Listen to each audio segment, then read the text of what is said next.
Okay, guys, we are back, and guess who is with us? That is right. We have Cory Ibanez with us, fresh off. Look at his jersey; he is fresh off of the show. We were watching that show live, the DRL.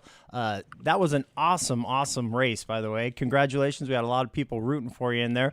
That was an amazing thing. Thank you, Cory. Mewo, what do you prefer that we call you? Either works for me. Either is fine. Mewo is what I go by on DRL, if that helps. Yes. All right. Well, I think that's what everybody refers to you as in the stream. I actually had to look up and see what your real name was. So that's how we know you. So if you don't mind, give us a little background about yourself. How exactly did you come into flying drones in the first place? I mean, it wasn't intentional in terms of the competitive side. I came into it, freestyler, watched some videos on YouTube, that kind of thing. Built a drone, just finished after I graduated college. It was a lot of fun, and a local pilot, you might know the name of Flying Bear, who was, yeah, a DRL pilot long ago. He invited me to my first little, meetup race kind of thing, and I broke everything. I sucked a lot, but I really enjoyed it, and from then on, it was kind of like I was hooked. I loved freestyle still, and I liked doing it, but I was just obsessed with getting faster and racing. So it was quite exciting, but yeah. So built one drone and you were hooked. Pretty much. Yeah? I had little ones. I got a Hubsan first. Oh yeah. Yeah. Yeah. Fly that line of sight like everyone else. Get super frustrated. Yeah, exactly. Yeah, that is awesome. Well, that's everybody always asks, the first thing that we say when we say DRL pilot, the first thing that pops in their mind is how hard is that to do? I mean, that is an incredible accomplishment. It's amazing that you're there. We've been rooting for you. You're a San Jose guy, and you're local to kind of Northern California. We love rooting for you. What's that like? I mean, what's that process? Walk us through how you get in the DRL. It's weird. It's hard to say that there's a direct path. I would say, if anyone has done it, it's Amari, who set his sights on DRL from the beginning. He was in it, and he decided, I'm gonna do this via the sim, right? And he did that, and he succeeded. I mean, he's on the show now, and that's really the way I would suggest a lot of people to do it, is if they wanted to, is to put that time on the sim. I mean, right now, with COVID, we are simming a lot, but overall, I mean, Amari really showed, Fluxy really shows. That is a great way to get on. For me, I never had any plans to be a part of DRL. I loved flying and I loved competing, and I guess the racing, I was always excited to just go to a race, right? Getting to compete is just fun. So I guess it's not great advice, just to do it and enjoy it, but that's what worked for me, and that's kind of how I got here. Wow. They always ask too. I mean, I hate to ask the money question, but do you get paid for being in the DRL? I mean, you don't have to tell us. We do have salaries. I can't discuss them. Right. Sure. We're really professional racers, finally, professional. Right. So. Do you think the sponsorship money is going to be where it's at for you, or do you think it can be something that you can actually make a living from? I guess is where I'm getting to. Yeah, that's there's definitely people who are making a living being a pilot, right? So whether it be cinematic stuff, filming for movies, filming for commercials, that kind of thing, that's what a lot Nub, Gab, who's done filming for National Geographic, Vanover, who's done filming for movies. Those people are, full-time pilot, professionals. I personally, I've always had, like I said, I got into the tech post-college, and it was kind of my degree is kind of what got me interested in the first place. I majored in engineering. So that's what I do still professionally. So I have a full-time job, and then I hop on and practice. So it's a lot, but it's really up to the person. I mean, there's a lot of people who do succeed in getting to revolve their whole world around drones, right? So it's possible for sure. Yeah. You have a degree, and I noticed that your degree, you had something to do with drones when you got your degree. It was in drone tech, or what was that in? Yeah, so my master's thesis was kind of on drone dynamics. It's a bit tedious to describe, but it's essentially I studied the control systems so that's the PID controller is a control system. And I studied those and like the efficacy of those. And my thesis was kind of like just a proposal for a new method and doing some simulations on, would it be better? So I definitely got to be pretty hands-on with drones during college, which was really awesome for me. It got to be like everything that I did was drone related. So yeah. So could you help me with my PIDs? Because man, my Could, PIDs are actually. terrible, All my man. buddies here fly my PIDs. I'll tell you that much. I bet.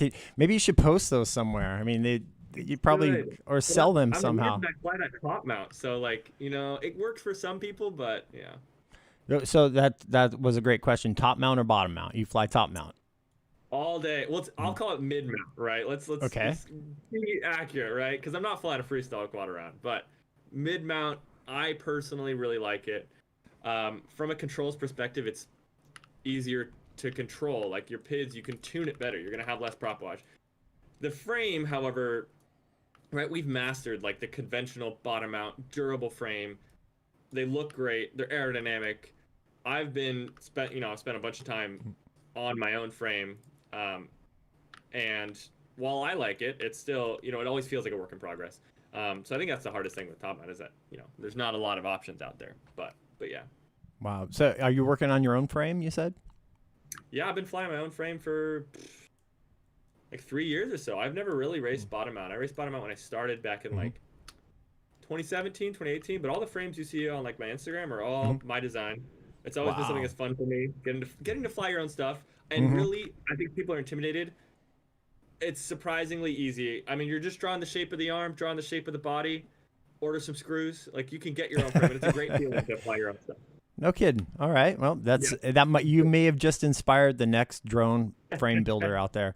So I hope so. You mentioned freestyle. Race. I lurk on your YouTube channel. I love your videos and mostly racing, but you do have a couple freestyles on there and a couple really beautiful scenery shots and stuff.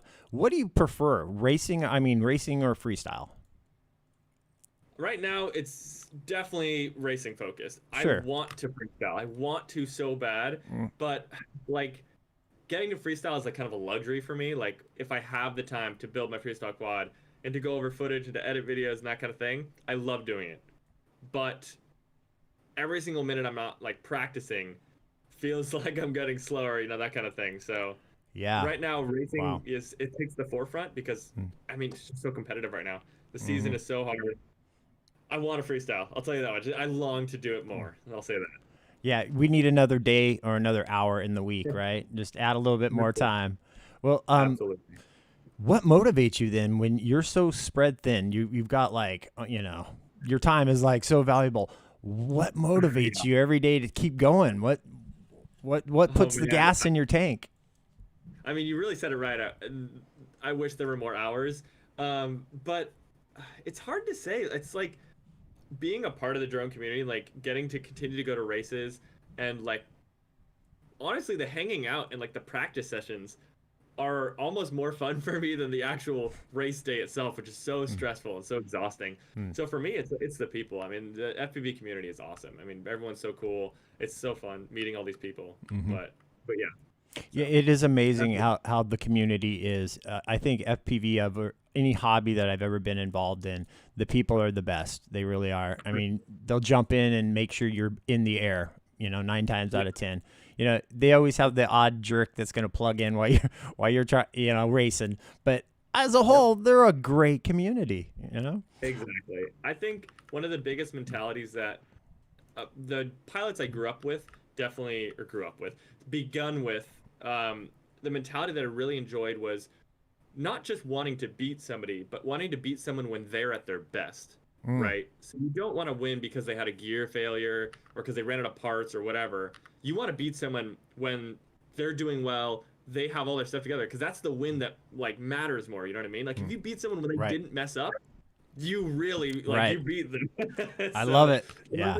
I think that inspires the community to be more, that camaraderie, that helpfulness. Like, people will give props to the person they're just going up against in the next heat, right? Like that's something that's rare in a competitive environment, but it exists in FPV for sure. Yeah, and I think it stems from the fact that none of us could get in the air when we first started because Oh, none of it made sense. It's like my RX goes to a TX. What? I don't get any of this. None of dude, it makes that sense. stuff never ends too. Smart I, audio came out, like the smart audio PTX tables. It's like it's always something.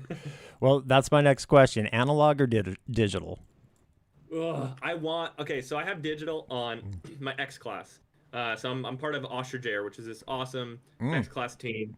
They do great work, awesome frames, and on that rig, I use um, what was it? Yeah, I use DJI, and it's awesome Mm. because it looks so good flying that big of a drone. It really Oh feels yeah. awesome.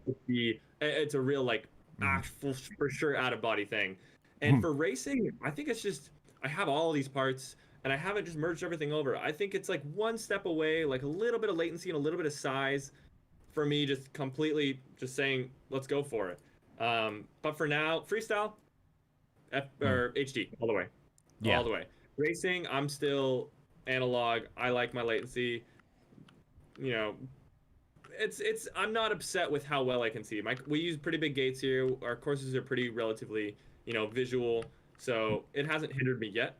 Mm. Are you a But I would Crossfire love to see guy? a big race have DJI. I would love to Right. see it on the big screen, full HD feeds. That'd Mm. be awesome. Yeah, totally. So do you race a Crossfire then in your RX? Um, I do have my crossfire on my X class rig. I use Spectrum. Okay. Oh, really? Because Wow. yeah, Okay. yeah, I do. Me and Heads Up. Old school right there. Yeah. Yep, Shout out yep. to Spectrum for the young kids. That's what we used to fly with. I know, I know. Well, nowadays it's all about Tracer, right? That's what I'm hearing. I think I Yeah. might have to do something. Swap over. I don't want to fall behind. Wow. Yeah. So what advice would you give to new guys just getting into this sport? Like, Yeah. I want to fly. I see this on TV. These guys are a heck of cool, but I don't even know what I'm doing. I have nowhere to start. Yeah, I mean, I'm glad that this question is still coming up, which means there's still people joining the hobby, which is Mm. awesome. Um, the sim has grown in terms of its usefulness for skipping past that. I'm crashing every battery, repairing everything all the time. Skipping that, I had to do that, and it sucked. You probably had Mm-hmm. to do that when you started too, and it sucked. Mm-hmm. Some people don't have to do that. Like Neukel is a great example. He killed it on Velocidrone, became a god, and now he's a super dominant 5-inch pilot, right? So that is a great thing. And the second thing, which is more of like a overall advice, is to be patient. It's a Mm. weird skill, right? It's Mm-hmm. not intuitive in any sense. So it takes time. Um, and I think the biggest thing is it's a long haul to become a good pilot. It doesn't happen overnight. So just keep practicing. Don't give up. Keep putting the time in, and you'll usually get there. That's awesome advice. I think you hit the nail on the head. Is that patience? That's a tough one for kids nowadays to even have. It's like I want to instantly be good at this, and my video game, I try it 3 or 4 times, and I can get by it. It does take a little bit more than just that instant gratification. So, patience, great advice right there. Thank you. You have a favorite video game? Um, that's a hard one. I play a lot of video games. I played a lot when I was younger. I played a lot of Halo. That is definitely a game that I will remember forever. Is Halo for sure. I played a lot of World of Warcraft when I was in high school, which my mom definitely did not think that was going to take me anywhere. But I guess in a sense it kind of did, right? I'm Yes. playing drones in a video game for a living. There you go. Right. So, I yeah. love it. Yeah, I imagine you don't have a ton of time for video games nowadays, but are you into any anything flying or any flying video games like any of the other Sims or anything?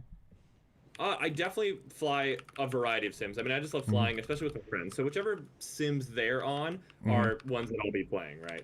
Is Very kind of cool. how I go for it. So yeah, I play all of them pretty much. They're just fun to me. So I just like hanging out with friends and being online. And they're all pretty good now. They've all progressed, which is great. I love the competition between both pilots and designers to make the best sim, which I feel like they all fill different roles, right? So I play them all pretty much. Oh, that's very cool. Who's Mewoo's greatest influence? Who I would influences say, you? yeah, I think honestly, I have a lot to thank for my local pilots, Ken Flying Bear and SFPV. They were both super competitive racers who got me into this, right? Mm-hmm. And they like kind of showed me, how fun it can be to be so competitive and, practice and enjoy that pursuit of like getting better over and over and over and over. So that was great. I really appreciate them a lot for having, you know, both progressed with me and, been around for so long, which a lot of pilots, the long haul is what cuts a lot of people off, is you Yeah. have to really be in it for a while to get up there. So that I was great having I both of you. remember the first time I met Colby at the Treasure Island, and he was Mhm. doing his thing out there, and Flying Bear was out there, and that was like 3 or 4 Yep. years ago, and it Oh was yeah. just an inspiration. And here's this guy bending over backwards, setting up gates just to and Yep. running around changing everybody's VTX so that we weren't all, I don't know how to change my VTX. I'm on channel 1, Exactly. you would figure it all out. It was like those kind of people that they are inspiring, and they are the ones. So it's really cool that you're kind of stepping up into that role as being a role model for a lot of these guys that are watching you on the DRL now and following your success. So that's really cool. And I think you should be,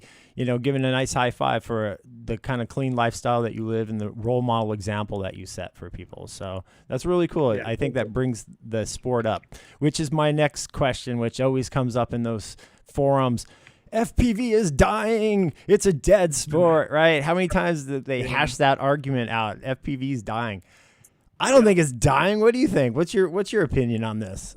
I don't think it's dying. I think it has a problem, and it's currently trying to be solved. I'm not sure if it's the best way to solve it in terms of it's growing. And with anything that's growing super fast, you have to be careful, right? Because it can get ruined, right? Something going wrong can ruin the whole hobby, right? Everyone hears, nurking the hobby, right? Blah, blah, blah.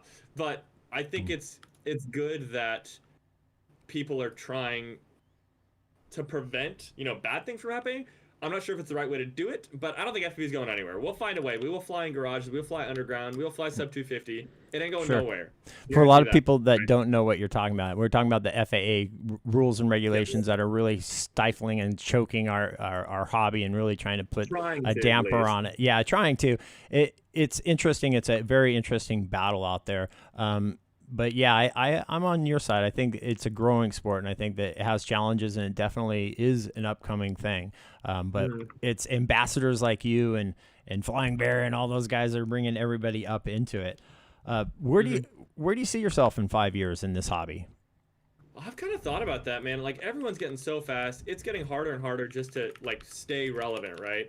And with how thin, I'm spread pretty thin with DRL, of course. I love doing it, but it's flying a totally different drone. Maybe how well I keep up with the 5-inch side, that might slow down, right? But in terms of flying and if not coaching my friends who coaching is always super helpful, like seeing things that you might not see yourself. Being involved is always going to be there. So I'm going to keep flying 5-inch. It's super fun. That cutting edge, super fast drones, that's not going away. But I think my attentions maybe might change away from 5-inch and more towards the DRL as long as I'm still a part of it. And just FPV as a whole. I like to be a part of it, organize races, commentate, like that kind of thing. It's just fun.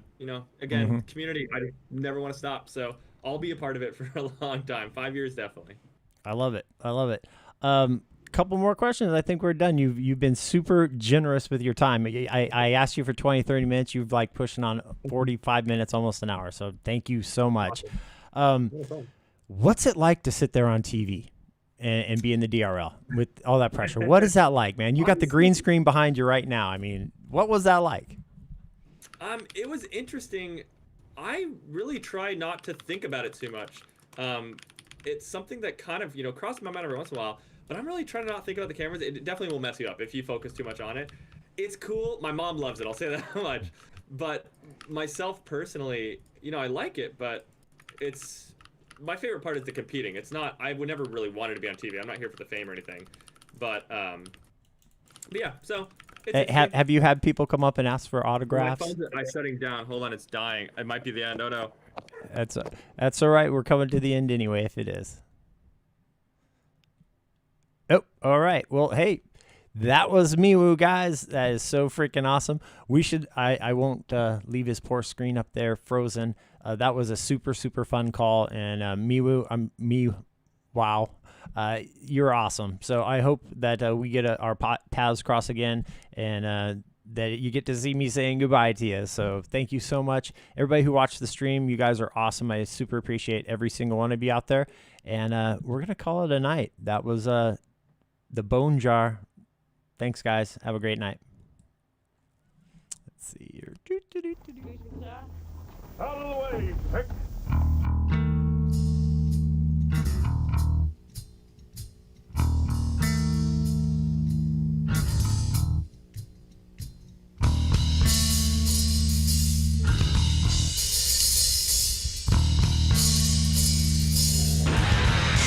Trigger, 1, 2.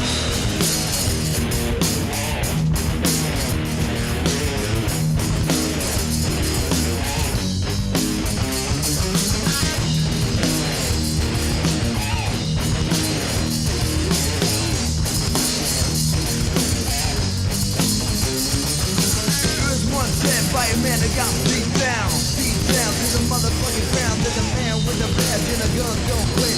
Don't even matter if you're legit. He's a man with a gun, you know. He's the only one that can take you down, put you up on the ground, take you right downtown and make it go downtown. He's a man with a gun. Don't be surprised, you're not the only one. Got a badge and a gun. Don't be surprised, you're not the only one. He'll take you downtown, put you in a jail cell, put you in the living man's hell. Put you in the box, make you feel like you're constructed. Bet you, the fuck you up. Doesn't even matter if he's corrupt. He's a man with a badge and a gun. He don't quit, cause you know he's not legit. He's a man with a gun. Don't be surprised, you're not the only one. He's got a badge and a gun. Don't be surprised, you're not the only one.